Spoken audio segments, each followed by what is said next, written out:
اعوذ باللہ من الشیطان الرجیم، بسم اللہ الرحمن الرحیم۔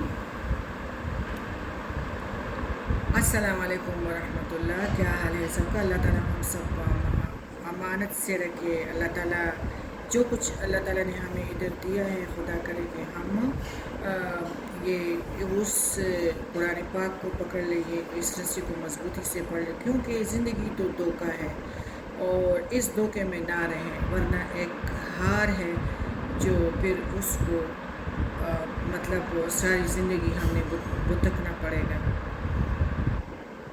یہ اپنے آپ سے غداری ہے کہ جو بندہ نہ قرآن کو سمجھے، نہ اپنے رب کو سمجھے۔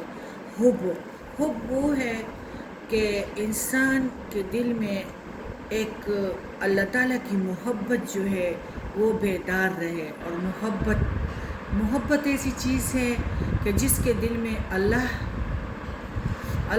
کی محبت ہو، پیارے نبی کا عاشق ہو، تو وہ اس طرح ہے کہ جس طرح ایک صحرا میں، ریگستان میں ایک کونپل نکلا اور پھر وہ ایک تناور درخت بن گیا، اور اسی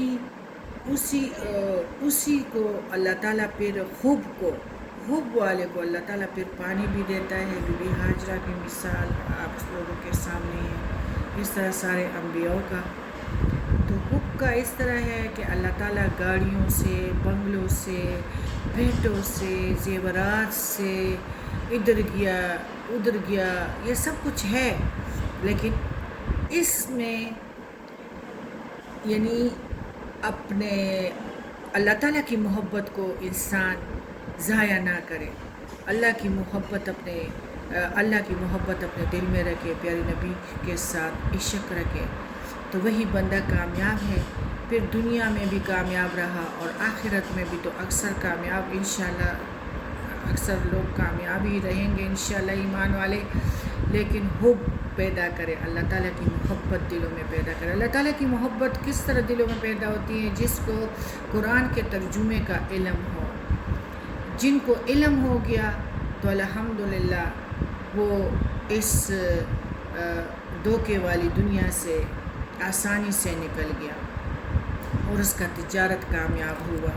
ہمارا سورہ لقمان ہے، ماشاءاللہ اللہ تعالیٰ سے تو ہر بچی کی جب اس طرح شادی ہو جاتی ہے تو وہ تو دولت ضرور مانگتی ہیں، لیکن میں اکثر اوقات لوگوں کو یہی کہتی ہوں کہ اللہ تعالیٰ نے جو کچھ مجھے عطا کیا ہے، میں نے تو دولت مانگی تھی، لیکن اللہ تعالیٰ نے دولت سے بڑھ کے جو چیز دی وہ قرآن پاک اللہ تعالیٰ نے مجھے عطا کر دیا۔ الحمدللہ اس چیز پہ میں بہت خوش ہوں، اور اللہ تعالیٰ فرت ہاشمی، نگت ہاشمی کو اور برکتیں دیں، اور اللہ تعالیٰ دونوں جہانوں کی سربلندیاں ان کو عطا کریں۔ آج ہمارا سورہ لقمان ہے۔ سورہ لقمان ہمارا 30ویں آیات ہے، جس کا ترجمہ ہے کہ ذالک بأن اللہ هو الحق وما یدعون من دونہ الباطل وان اللہ هو العلی الکبیر۔ یہ اس لیے کہ اللہ ہی حق ہے اور اس کے علاوہ جنہیں وہ پکارتے ہیں سب باطل ہے، اور اللہ ہی عالی شان اور کبریائی والا ہے۔ بے شک ایسے ہی ہے کہ اللہ تعالیٰ کے معبود برحق ہونے کی دلیل تو یہ ہے کہ اللہ تعالیٰ نے سارے نظام جو ہے، اگر یہ کسی اور کے ہاتھ میں ہوتے تو نظام کب سے درہم برہم ہوتا، دن اور رات کا نظام، اور یہ کس طرح پیچیدہ ہے۔ اس سے جو چیزیں اور بھی اس نظام میں موجود ہیں تو کمال درجے کی ایک وہ ہے، اس کی خاصیتیں ہیں جو اللہ تعالیٰ نے اس کو قائم رکھا ہے۔ سورج اور چاند بھی اس نظام کا ایک حصہ ہے۔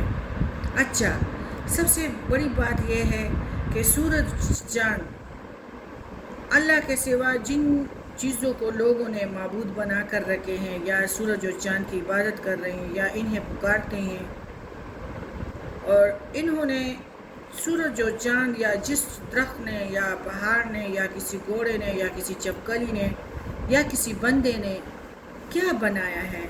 کیا انہیں بھی الوہیت کا مستحق اور حصہ دار بنایا جائے؟ اس کا جواب نفی میں ہو تو اس کا مطلب یہ ہے کہ یہ معبود سراسر باطل ہیں اور جھوٹے ہیں۔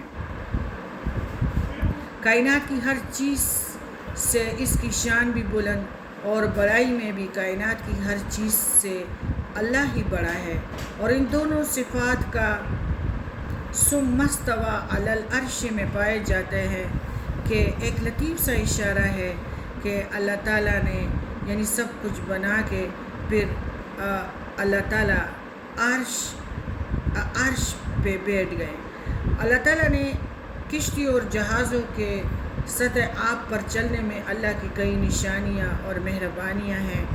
پانی کی یہ خاصیت ہے کہ ہر چیز اوپر کی طرف اٹھتا ہے، اور بالالفاظ دیگر پانی میں ہر چیز کا وزن ہوا میں وزن کی نسبت کم ہو جاتا ہے۔ یہ جس کو اس آیات پہ یقین ہو تو وہ سوئمنگ کا ماہر ہو جاتا ہے، کیونکہ پانی میں کوئی آسانی سے ڈوبتا نہیں ہے، لیکن تب کہ کسی کو ہاتھ پاؤں پیرنا آتا ہو۔ اللہ تعالیٰ کی خاص مہربانی ہی ہے کہ انسان اکثر اوقات سمندری سفر خیر اور عافیت سے طے کر لیتا ہے۔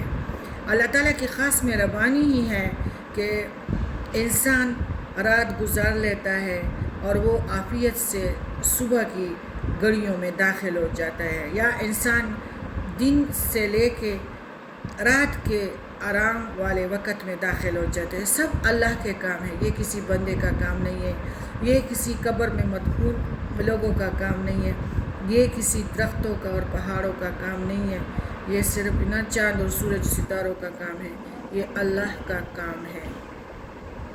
آپ کو پتہ ہے کہ سمندر میں اکثر طوفان بھی آتے ہیں، تو اس وقت الم تری ان الفلک تجری فی البحر بنعمت اللہ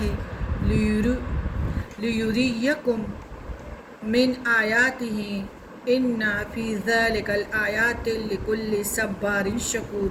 کیا تم دیکھتے نہیں کہ اللہ اپنی مہربانی سے سمندر میں کشتی چلاتا ہے تاکہ تمہیں اپنی نشانیاں دکھائے؟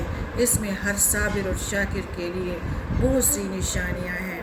دیکھو اللہ تعالیٰ خود فرماتے ہیں کہ یہ کیا میرے ساتھ، کسی کو میرا بیٹا بناتے ہو، کسی کو میرے ساتھ کرتے ہو کہ اس کی وجہ سے مجھے اولاد مل گیا، اس کی وجہ سے میری فصلیں آباد ہو گئی، اس کی وجہ سے میرا گھر آباد ہو گیا،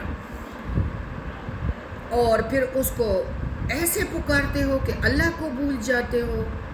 تو کیا یہ آج کل کے مسلمان بھی مشرک تو کرتے ہیں، لیکن آج کے برے نام مسلمان بھی یہی کرتے ہیں اور قبروں والوں کو پکارتے ہیں۔ تو اللہ تعالیٰ کا وجود اور توحید جو ہے، دونوں باتیں انسان کی فطرت میں موجود ہے، اور ہمارے جتنے بھی کام ہیں وہ اللہ تعالیٰ ہی کرتا ہے۔ لیکن کاش کہ آج اگر لوگ سمجھیں، جتنے بھی برے نام مسلمان ہیں وہ بندوں کو، پہاڑوں کو، درختوں کو، سورج کو، چاند کو، ستاروں کو، پتہ نہیں کیا کیا چیز کو حاجت روا مشکل کشا سمجھتے ہیں، اور اس طرح نسلوں کو بھی اسی عقیدے پہ ڈالتے ہیں۔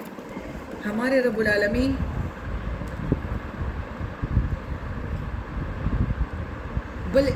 سورہ لقمان میں بھی اس طرح ہے کہ ترجمہ آیت نمبر 41 کا، بلکہ خاص اسی کو پکارو گے پھر جس کے لیے تم پکارو گے، اگر وہ چاہے تو اس کو بھی ہٹا دے، اور جن کو تم شریک ٹھہراتے ہو ان سب کو تم بھول جاتے ہو۔ یعنی اللہ تعالیٰ فرماتے ہیں کہ جب تم لوگوں پہ مصیبت آ جاتی ہیں تو توحید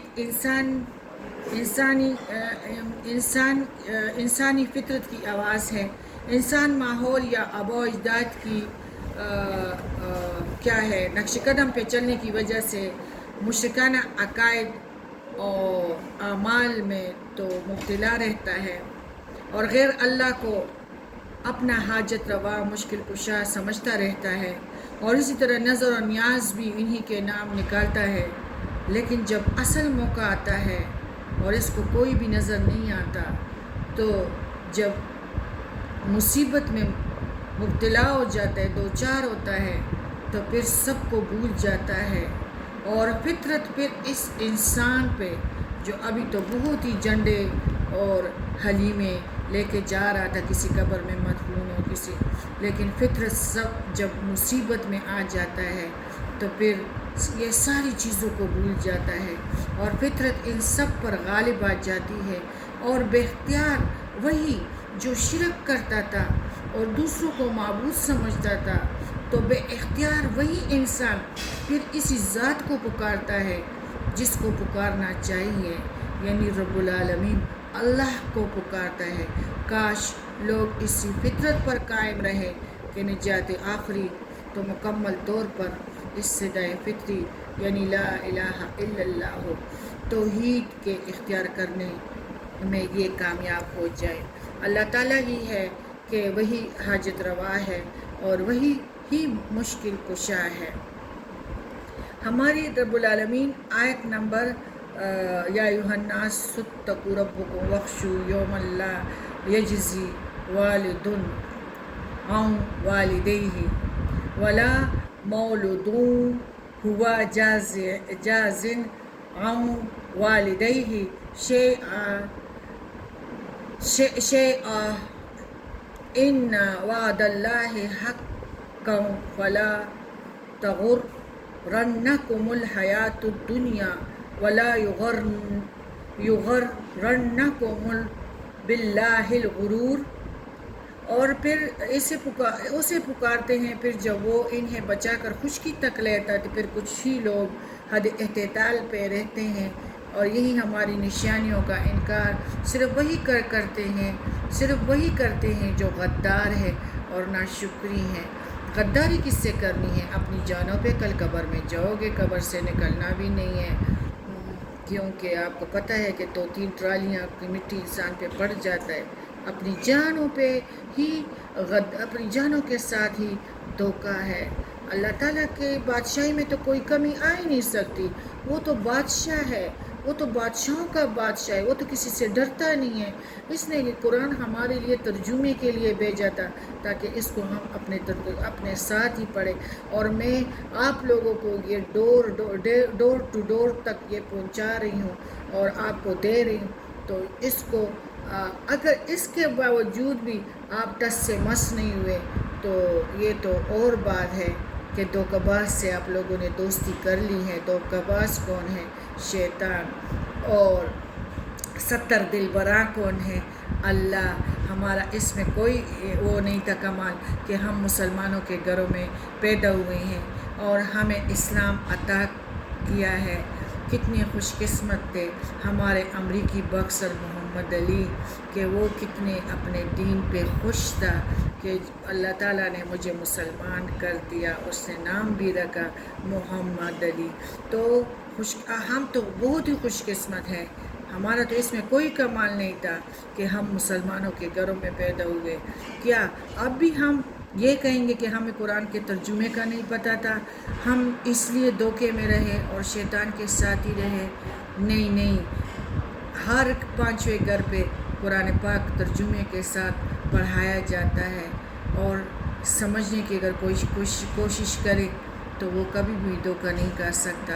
پھر جب وہ انہیں بچا کر اللہ تعالیٰ خشکی تک لے آتا ہے تو پھر کچھ ہی لوگ حد اعتدال پر رہتے ہیں، اور ہماری نشانیوں کا انکار صرف وہی لوگ کرتے ہیں جو غدار ہیں اور ناشکرے ہیں۔ آیت نمبر ہمارا ہے 33۔ اے لوگو اپنے پروردگار سے ڈرتے رہو، اور اس دن سے ڈر جاؤ جب نہ تو کوئی باپ اپنے بیٹے کے کچھ کام آئے گا اور نہ بیٹا باپ کے۔ اللہ کا وعدہ یقیناً سچا ہے، لہٰذا یہ دنیا کی زندگی تمہیں دھوکے میں نہ ڈال دے اور نہ کوئی دھوکے باز تمہیں اللہ کے بارے میں دھوکے میں ڈال دے۔ یعنی دنیا میں باپ بیٹے کا رشتہ ہے ایسا، اور ماں کا جو مصیبت کے وقت ایک دوسرے کے کام آتے ہیں، اور انسان ماں کو ہی بہتر پکار اٹھتا ہے یا باپ کو۔ قیامت اور نزاع کی گھڑیاں، قبر کی رات، یہ ایسے پروسیس ہے، دہشت ہے، اور ان دونوں اس پروسیس میں دہشت اتنی زیادہ ہوگی کہ نہ بیٹا، نہ باپ، نہ بیٹی، نہ دوست، نہ پیسہ، کوئی بھی کام نہیں آئے گا۔ اور اسی طرح پھر قیامت کے دن سارے تو ملیں گے، لیکن ہر کوئی باپ بیٹے سے چپتا پھرے گا، اور بیٹا باپ سے، ہر ایک اپنی مصیبت میں ہی ایسا گرفتار ہوگا کہ دوسری کی طرف توجہ کرنے کا ہوش ہی نہیں ہوگا، اور نہ ہی کوئی شخص دوسرے کی مصیبت اپنے سر لینے کے لیے تیار ہوگا۔ نہ بیٹے میں اتنی ہمت ہوگی کہ وہ کہہ سکے کہ باپ کے بدلے مجھے جہنم میں بھیج دیا جائے، نہ باپ ہی ایسا کہہ سکے گا۔ جب یہ قریبی رشتہ دار تک کا یہ حال ہوگا تو اور کوئی شخص کیسے کسی دوسرے کے کام آ سکتا ہے؟ لہٰذا ہر انسان کو اس دنیا کی ہولناکیوں سے اپنے بچوں کی فکر خود کرنی چاہیے۔ اللہ تعالیٰ نے خود یہ قرآن پاک ہمارے لیے بھیجا ہے۔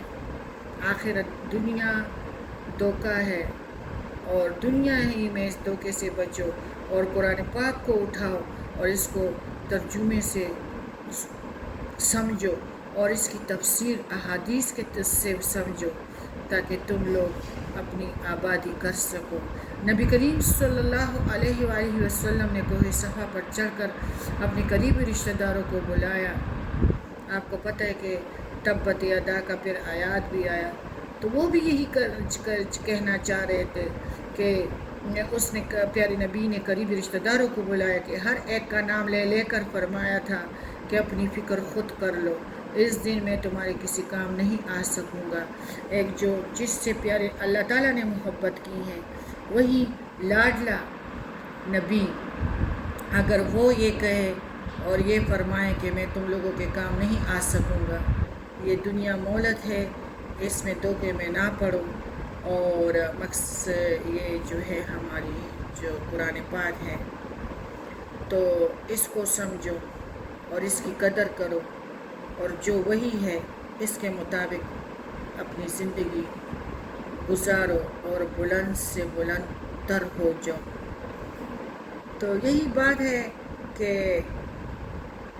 دنیا کی زندگی میں بہت ہی دھوکے ہیں، لیکن ہم اس دھوکے میں کبھی بھی نہیں پڑیں گے، کیونکہ اگر ہم قرآن پاک کو انشاءاللہ سمجھیں گے تو ہماری زندگی انشاءاللہ آخری بھی کامیاب رہے گی، خوشحال، اور ہم اس دنیا میں بھی خوشی کی زندگی گزاریں گے۔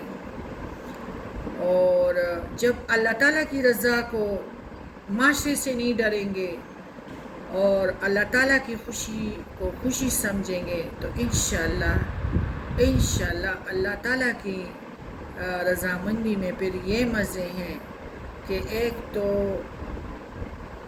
انسان دھوکے سے بچ جاتا ہے، اور ایک اس کی دنیاوی زندگی بھی سنور جاتی ہے، اور آخرت بھی بہت ہی خوبصورت ہے کہ اس کا تو اللہ تعالیٰ خود فرماتے ہیں کہ ادھر اتنی نعمتیں ہیں کہ تم لوگ سوچ ہی نہیں سکتے۔ اگر ہم آج بھی توبہ کر لیں اور دنیاوی زندگی کے متعلق یہ سارے نظریے ہائے فکر سراسر دھوکے اور فریب سمجھیں، تو انشاءاللہ کامیابی ہماری قدمیں چومے گی۔ اللہ تعالیٰ فرماتے ہیں آیت نمبر 34 میں کہ قیامت کا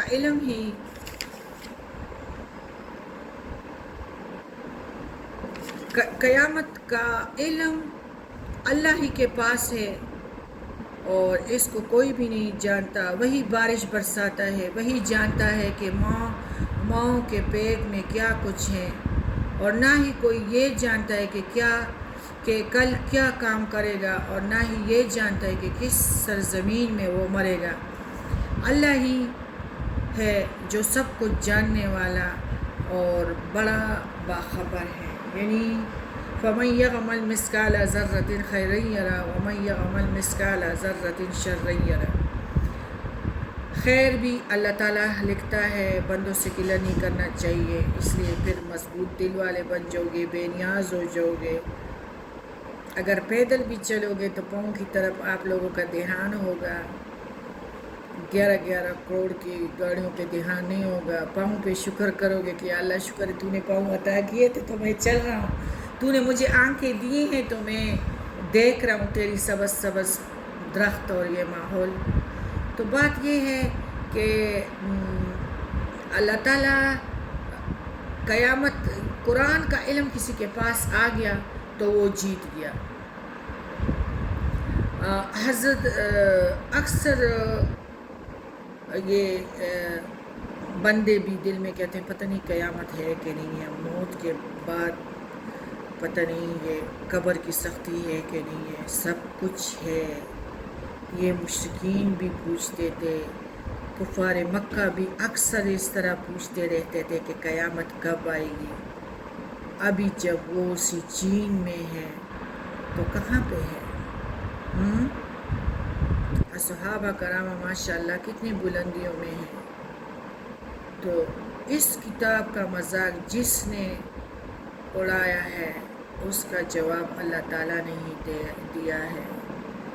قیامت اصغر موت ہے، قیامت اکبر جو ہے وہ قیامت کا دن بتایا گیا ہے۔ تو ایک صحابی نے یہی سوال کیا، آپ صلی اللہ علیہ وسلم نے اس سے پوچھے کہ کیا تم نے اس کے لیے کچھ تیاری کر رکھی ہے قیامت کے لیے کہ تم مجھ سے پوچھتے ہو کہ قیامت کب آئے گی؟ ایک سائل کو آپ صلی اللہ علیہ وسلم نے یہ جواب دیا کہ جو شخص مر گیا بس اس کی قیامت قائم ہو گئی۔ لیکن اس سوال کا بالکل ٹھیک جواب یہی ہے کہ قیامت کب ہے؟ قبر کی رات، قبر کی گھڑیاں۔ کیونکہ نبی کریم صلی اللہ علیہ وسلم نے فرمایا کہ جو شخص مر گیا تو قیامت قائم ہو گئی۔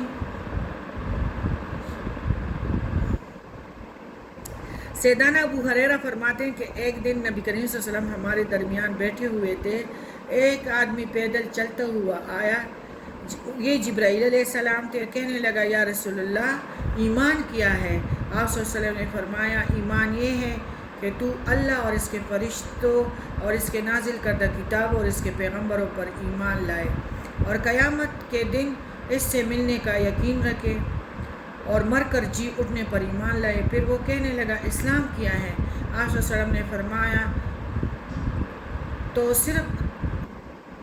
صرف اللہ ہی کی عبادت پرستش کرے اور اس کے ساتھ کسی کو شریک نہ بنائے، فرض نماز زکوٰۃ ادا کرتا رہے، رمضان کے روزے رکھے۔ پھر اس نے پوچھا احسان کیا ہے؟ آپ نے فرمایا احسان یہ ہے کہ تو اللہ کی یوں عبادت کرے جسے تجھے اللہ دیکھ رہا ہے، اور اگر ایسا نہ کر سکے تو کم از کم یہ سمجھے کہ وہ تجھے دیکھ رہا ہے۔ پھر اس نے پوچھا اے اللہ کے رسول قیامت کب آئے گی؟ آپ صلی اللہ علیہ وسلم نے فرمایا جس سے یہ سوال کر رہے ہو وہ بھی سائل سے زیادہ نہیں جانتا، یعنی دونوں ایک جیسے ناواقف ہیں۔ البتہ میں تجھے قیامت کی دو نشانیاں بناتا ہوں، ایک یہ کہ عورت اپنا مالک جنے گی، یعنی ستمگر بچے ہوں گے، اگر بیٹیاں بھی ہوں گی تو بدتمیز اور بے ادب، اور بیٹے بھی ہوں گے تو وہ بھی بے ادب۔ دوسرے یہ کہ ننگے پاؤں پھرنے والے، ننگے بدن، گوار قسم کے لوگوں کے رئیس ہو جائیں گے، یعنی چھوٹے گھر بڑے ہو جائیں گے اور بڑے گھر چھوٹے ہو جائیں گے۔ اور دیکھو ان پانچ باتوں میں سے ایک قیامت بھی ہے جسے اللہ کے سوا کوئی نہیں جانتا، وہی جانتا ہے کہ قیامت کب آئے گی اور بارش کب برسے گی، ماؤں کے پیٹ میں کیا کچھ ہے پھر شخص جو لوٹ کر چلا گیا، آپ صلی اللہ علیہ وسلم نے فرمایا ذرا اسے بلا لاؤ۔ لوگ بلانے لگے تو دیکھا کہ وہیں کوئی نہیں ملا۔ آپ صلی اللہ علیہ وسلم نے فرمایا یہ جبرائیل علیہ السلام تھے جو آپ لوگوں کے دین کی باتیں سکھانے آئے تھے۔ یہ حدیث حضرت جبرائیل علیہ السلام کے نام سے مشہور ہے۔ اس سے واضح ہوتا ہے کہ قیامت معین وقت جبرائیل علیہ السلام کو بھی معلوم نہیں تھا اور نہ پیارے نبی کریم صلی اللہ علیہ وسلم کو۔ اس کا معین وقت نہ بتانے میں حکمت یہ قیامت کا معین وقت اور اسی طرح کسی کو اس کی موت کا متعین وقت بتا دینے سے اس دنیا کے دارالامتحان ہونے کا مقصد ہی فوت ہو جاتا ہے۔ اس لیے نہ موت کے وقت کا ایمان مقبول ہے اور نہ قیامت کو مقبول ہوگا۔ نیز جب قیامت کی یہ ہو جائے گی تو سورج مغرب سے طلوع ہونا شروع ہو جائے گا، یعنی مغرب سے طلوع ظاہر ہوگی۔ اس وقت ایمان لانا قبول نہیں ہوگا۔ ایک نزاع کی گھڑیوں میں قیامت، دیکھو نزاع کی گھڑیوں میں کیا کرو گے کہ یا اللہ توبہ، پھر توبہ قبول نہیں ہوگی، تو یہ بھی قیامت ہے۔ یا سورج کا مغرب سے نکلنا، یا ہر انسان کا کل نفس ذائقۃ الموت، یا نزاع کی گھڑیوں میں کوئی بدبخت اگر یہ کہے کہ میں نیک بن گیا ہوں، بس میں نے یہ قرآن پاک کی باتیں سن لی اور مجھے بس تو توبے کی توفیق نصیب کر دے، تو نہیں ہوگا۔ اصل بات یہ ہے کہ ہمیں چاہیے کہ ہم اس نفع بخش رسی کو پکڑیں، ٹھیک ہے، اور ہم بدبختی سے نیک بخت بن جائیں۔ اور اصل بات یہ ہے کہ ہمیں توفیق تب نصیب ہوگی کہ ہم اخلاص کے ساتھ اس رسی کو مضبوطی سے پکڑیں۔ اللہ تعالیٰ نے ہمیں مسلمان پیدا کیا ہے اور جس نے ہمیں اپنا محبوب حضرت محمد صلی اللہ علیہ وآلہ وسلم عطا کیا، تو اس رب نے اپنے پاس کیا رکھنا ہے۔ ہم تو بلند نصیب والے ہیں، ہم تو بڑے خوش قسمت ہیں، لیکن کاش کہ ہم اس کی محبتوں کو سمجھ سکیں، ہم اس رب کی محبتوں رحمتوں کو سمجھ سکیں اور اس پیغام کو ہم دنیا کے کونے کونے تک پہنچا سکیں۔ ہمارے رب نے ہمارے لیے اپنی محبت کی انتہا کی ہے اور میں اپنا محبوب حضرت محمد صلی اللہ علیہ وسلم کو ہماری رہنمائی کے لیے بھیجا ہے اور وہی کے ذریعے اس نے قرآن اس پہ اتارا ہے۔ تو آئیے کہ آج ہم بھی ہر چیز کو پیٹھ پیچھے ڈال دیں اور ہم قرآن سے ہی اپنی دین کی باتیں سیکھیں۔ سبحانک اللہم و بحمدک، اشہد ان لا الہ الا انت، استغفرک و اتوب الیک۔